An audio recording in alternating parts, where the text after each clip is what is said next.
அடுத்தப்புறமா என்னன்னு பார்க்கலாம். இப்ப பார்த்தீங்கன்னா, கோவில்ல வந்து பூஜையெல்லாம் முடிக்கிறாங்க. பூஜையெல்லாம் முடிச்சுட்டு, சாமி கருப்பு வந்து குறி சொல்லணும் அப்படின்ற மாரிலாம் பூசாரி சொல்லிட்டு இருக்காங்க. ஸோ, நம்ம கருப்பு மேல வரப்போதா, ராஜாங்கம் மேல வரப்போதா, நம்ம சேது மேல வரப்போதான்னு சொல்லிட்டு, எல்லாம் வந்து வீட்டு ஆம்பளைங்களே வந்து யார் மேல வந்து கருப்பு வந்து இறங்க போதுன்னு சொல்லி ஆவலா வந்து பார்த்துட்ருக்காங்க. நம்ம சேது மேல தான் பார்த்தீங்கன்னா, கருப்பசாமி இறங்குறாரு.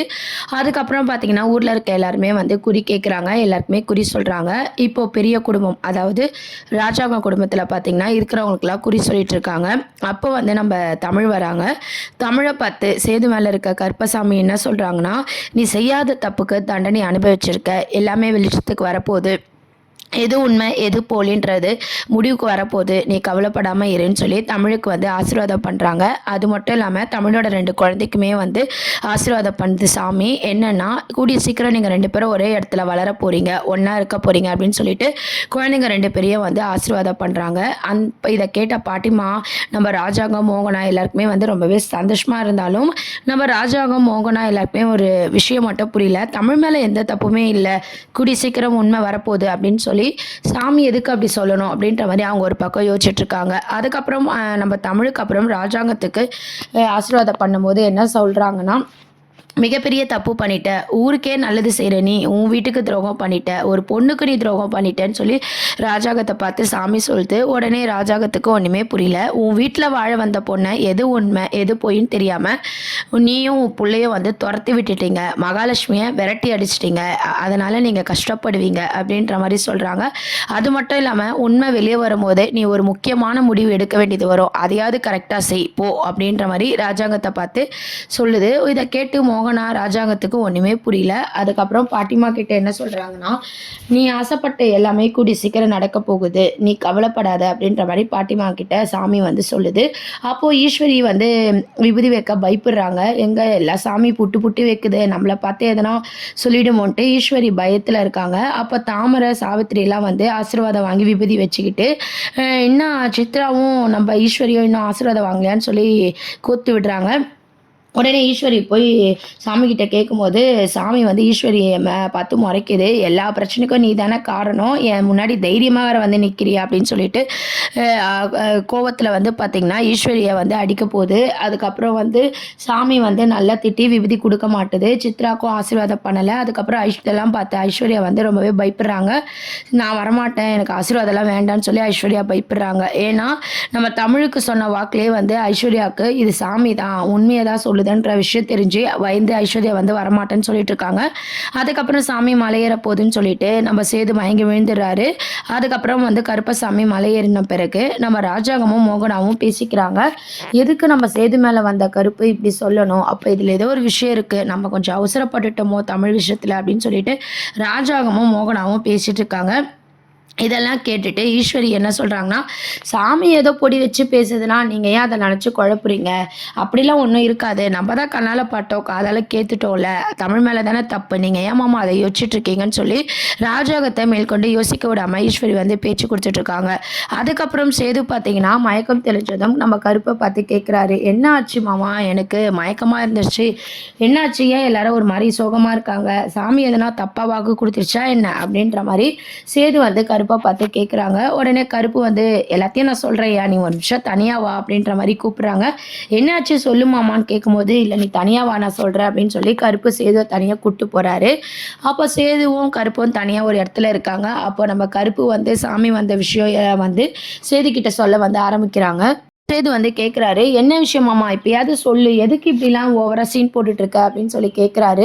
இல்லை உன் மேலே வந்த கருப்பு நம்ம தமிழ்ச்செல்வி மேலே எந்த தப்புமே இல்லை, கூடிய சீக்கிரம் உன் மேலே வெளியே வரப்போகுது, வெளிச்சத்துக்கு வரப்போகுது அப்படின்னு சொல்லிட்டு போச்சியா அப்படின்ற மாதிரி சொல்லும்போது நம்ம சேதுக்கு ஒன்றுமே புரியல. நான்லாம் இதை சொல்லியிருக்கவே மாட்டேன், என் மேலே வந்த சாமி கூட இதை சொல்லியிருக்காது, யார் வந்து சொன்னாலும் தமிழ் மேலே தப்பு இல்லைன்னு நான் நம்பவே மாட்டேன் அப்படின்ற மாதிரி சேது தமிழை தான் குறை சொல்லிட்டு இருக்காங்க. கூடிய சீக்கிரம் உண்மை வரதானையா போகுது, அப்போ தெரிஞ்சுக்கலான்னு சொல்லி கருப்பு சொல்லும்போது சேதுவும் வந்து யோசிக்க ஆரம்பிக்கிறாங்க. வேற யார் மேலனா சாமி வந்தா கூட நம்ம தமிழுக்காக அவங்க பேசுறாங்கன்னு சொல்லலாம். ஆனா என் மேலேயே சாமி வந்து அப்படி சொல்லியிருக்குன்னா, இது உண்மையா இருக்குமோ? நம்ம தப்பு பண்ணிட்டோமோ? அப்படின்ற மாரி தமிழ் மேல எந்த தப்பும் இல்லையோன்ற மாரிலாம் சேது கூட பார்த்தீங்கன்னா யோசிக்க ஆரம்பிக்கிறாங்க. இந்த மாரியான ஒரு ட்ராக் இப்போ ராஜாங்கம், மோகனா, சேது எல்லாருமே தமிழ் மேல தப்பு இருக்காதோ? அப்படின்ற மாரி யோசிக்க ஆரம்பிக்கிறாங்க. இந்த குலதெய்வம் கோயிலுக்கு வந்ததே பார்த்தீங்கன்னா, தமிழோட விஷயத்த வெளிய கொண்டு வரணும் அப்படின்றதுக்காக சாமி வந்து ஒரு க்ளூ குடுத்துருக்கு. ஸோ, இதனால நம்ம ராஜாங்கம், சேது எல்லாருக்குமே தமிழ் மேல தப்பு இருக்காதோ அப்படின்ற ஒரு சந்தேகம் வந்திருக்கு. இதுக்கப்புறம் பார்த்தீங்கன்னா, நம்ம ஐஸ்வர்யா வந்து பயந்துட்டு இருக்காங்க. ஈஸ்வரி கிட்ட சொல்றாங்க, "சாமியே வந்து இந்த மாரி சொல்லுதுன்னா, அப்போ கண்டிப்பா உண்மையெல்லாம் தெரிஞ்சிடும். நம்மலாம் வந்து மாமா அடிச்சு அனுப்பிச்சிடுவாரோன்னு" சொல்லி ஐஸ்வர்யா அழுதுட்டு இருக்காங்க. "நான் மாமாவ உண்மையா லவ் பண்ணேன். ஆனா மாமா என்ன புரிஞ்சுக்க மாட்டாரோ" அப்படின்னு சொல்லி ஈஸ்வரிக்கு என்ன பயம்னா, நம்ம வீட்ட விட்டு போயிட்டா நம்ம சாப்பாட்டுக்குலாம் என்ன பண்றது? ஐயோ! சாமி சொன்னது மட்டும் பலிக்கவே கூடாது அப்படின்ற மாரி ஈஸ்வரி நினச்சிட்டு நம்ம ஐஸ்வர்யாவை சமாதானப்படுத்துறாங்க. சித்ராவும் ஈஸ்வரியும். நம்ம 3 பேருக்கு தெரிஞ்ச உண்மை 4வதா யாருக்குமே தெரியாது. அப்படி இருக்கும்போது நீ ஏன் ஐஷு இப்படி பயப்படுற? நீ ஏன் உன் வாயால ஒத்துக்கினா தான் உண்டு. நீ ஒத்துக்காத. நம்மளும் சொல்ல போறதில்ல. அப்ப எப்படி உண்மை வெளிய வரும் அப்படின்னு சொல்லி ஈஸ்வரி வந்து பேசிட்டு இருக்காங்க. உடனே ஐஸ்வர்யா என்ன சொல்றாங்கன்னா, "இப்ப கூட ஒண்ணும் கெட்டு போல ஆன்ட்டி. நான் போய் மாமா கிட்ட நடந்த உண்மையெல்லாம் சொல்லி, மாமா கால்ல விழுந்து மன்னிப்பு கேட்டா, என்னை ஏத்துக்க ஒரு வாய்ப்பா இருக்கும்ல." அப்படின்ற மாரி ஐஸ்வர்யா சொல்றாங்க. உடனே ஈஸ்வரி வந்து, "நீ என்ன லூசா? ஒரு காரணத்துலயும் அவன் உன்னை ஏத்துக்க மாட்டான். நீ அப்படிலாம் யோசிக்காத. உயிருக்குயிரா லவ் பண்ண அவன் பொண்டாட்டி தமிழ்ச்செல்வியே அவ தப்பு பண்ணான்னு தெரிஞ்சு சந்தேகப்பட்டு அடிச்சு தொரத்துனவன். நீலாம் தப்பு பண்ணா உன்னை உயிரோட விடுவானா? எங்கள உயிரோட விடுவானா? அவன்லாம் ஏத்துக்க மாட்டான். அவன் ஏத்துப்பான்ட்டு அவன்கிட்ட போய் மன்னிப்பு கேட்டு இதெல்லாம் சொல்லணும்னு நினைக்காத. நம்மளுக்கு மட்டும் தெரிஞ்ச விஷயம் நம்மளோட போட்டும். அந்த முட்டாள்தனத்த நீ பண்ணாத." அப்படின்னு சொல்லி ஐஸ்வர்யாவுக்கு அட்வைஸ் பண்ணிட்டு இருக்காங்க ஈஸ்வரி. ஈஸ்வரியும் சித்ராவும் ஐஸ்வர்யாவுக்கு அட்வைஸ் பண்ணிட்டு இருக்காங்க. இதெல்லாம் பார்த்தீங்கன்னா தமிழும் சாவித்திரியும் வந்து கேட்டுட்டு இருக்காங்க. என்னடி பேசுறாங்க இவங்க? ஏதோ ஒரு தப்பு பண்ணியிருக்காங்க. அதனால அந்த உண்மையெல்லாம் வந்துருமான்னு ஐஸ்வர்யா பயப்படுறா. இவங்க நம்ம சொல்ற வரைக்கும் உண்மை வராதுன்னு சொல்றாங்க. இதுல ஏதோ ஒரு விஷயம் இருக்கு. இத முதல்ல நம்ம கண்டுபிடிக்கணும். அது மட்டும் இல்லாம கருப்பசாமியும் வந்து நம்ம தமிழ் மேல எந்த தப்புமே இல்லைன்னு தானே சொல்லுச்சு. அப்போ இவங்க செஞ்ச சதியா தான் இருக்கும். ஆனா இவங்க எப்படி செஞ்சிருப்பாங்க? என்ன செஞ்சிருப்பாங்கன்ட்டு நம்ம கண்டுபிடிக்கணும். உன் வாழ்க்கைய நாசமாக்குனாங்களே அந்த ஈஸ்வரியா இந்த வீட்டை விட்டு அனுப்பாம நான் விடமாட்டேன்னு சொல்லி சாவித்திரி வந்து யோசிக்கிறாங்க. சாவித்திரியும் தாமரையும் நம்ம ஈஸ்வரி பேசிட்டு இருந்ததை கேட்டு ஏதோ ஒரு விஷயம் இருக்கு, அதை கண்டுபிடிக்கணும் அப்படின்ற மாதிரி யோசிக்கிறாங்க. இந்த பக்கம் நம்ம ஐஸ்வர்யா பயந்துன்னு இருக்காங்க. எங்க சாமியே வந்து சொல்லிருச்சு, தமிழுக்கே அந்த மாதிரி ஒரு தண்டனைனா நமக்கெல்லாம் என்ன தண்டனை அப்படின்ற மாதிரி ஐஸ்வர்யா பயந்துட்டு இருக்காங்க. சேது, ராஜாங்கம் யாருமே பார்த்தீங்கன்னா இந்த விஷயத்தையே யோசிச்சு போட்டு அப்படியே குழப்பிட்டு இருக்காங்க. சரி, கூடி சீக்கிரம் உண்மை தெரியும் சொல்லியிருக்காங்க, என்ன ஆகுதுன்னு பார்க்கலாம்னு சொல்லி எல்லாரும் வாங்க வீட்டுக்கு போகலான்னு சொல்லி வீட்டுக்கு கிளம்புறாங்க. தமிழ் குடும்பம் அவங்க தனியாக கிளம்புறாங்க. இங்கே சேது ஃபேமிலி வந்து தனியாக வீட்டுக்கு போகிறாங்க. வீட்டுக்கு போனதும் தமிழ் ஃபேமிலியில் பார்த்தீங்கன்னா சாமி சொன்ன விஷயத்தை எல்லாத்தையும் பாட்டிமா வந்து ஆச்சரியமாக சொல்லிட்டு இருக்காங்க. கூடிய சீக்கிரம் வந்து தமிழும் சேர்ந்து வாழ்வாங்க. என் பேத்தி மேலே எந்த தப்புமே இல்லைன்னு சொல்லி வெளியே வரப்போகுதுன்னு சொல்லி ரொம்ப சந்தோஷமாக பாட்டிமா சொல்கிறாங்க. அதுக்கு தமிழ் என்னன்னா, சாமி சொன்ன விஷயத்த நான் மதிக்கிறேன். ஆனால் அதுக்காக உங்கள் பேரன் கூட சேர்ந்து வாழ்வேன்னா நீங்கள் ஆசைப்படாதீங்க.